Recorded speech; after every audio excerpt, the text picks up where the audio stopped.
बनावट दारू बनवणाऱ्यावर स्थानिक गुन्हे शाखेची कारवाई. एकूण 1,52,304 रुपये किमतीचा मुद्देमाल जप्त.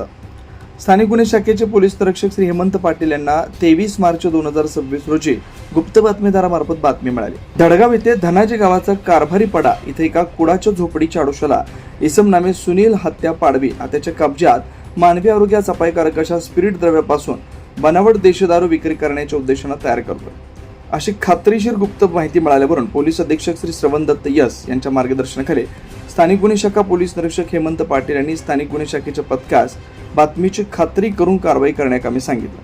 मिळालेल्या बातमीच्या अनुषंगाने स्थानिक गुन्हे शाखेचे पथक हे धडगाव पोलीस ठाण्याच्या मदतीने धनाजी गावाच्या कारभारी पाडा तालुका धडगाव जिल्हा नंदुरबार येथील एका कुडाच्या झोपडीच्या आडोशाला जाऊन पाहता एक इसम त्याच्या कब्जात काही खाकी रंगाचे बॉक्स पांढऱ्या रंगाच्या गोण्या घेऊन बसलेला दिसला.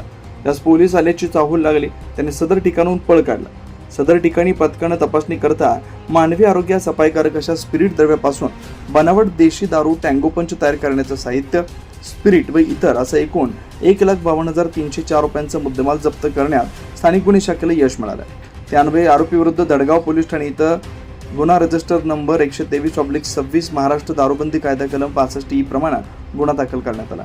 सदरची कामगिरी जिल्हा पोलीस अधीक्षक श्री श्रवण दत्त यस, अप्पर पोलीस अधीक्षक श्री आशित कांबळे यांच्या मार्गदर्शनाखाली स्थानिक गुन्हे शाखेचे पोलीस निरीक्षक श्री हेमंत पाटील, पोलीस उपनिरीक्षक श्री मुकेश पवार, विकास गुंजाळ, पोलीस हेड कॉन्स्टेबल सजन वाघ, पोलीस कॉन्स्टेबल यशोदीप ओगले अशांनी केले.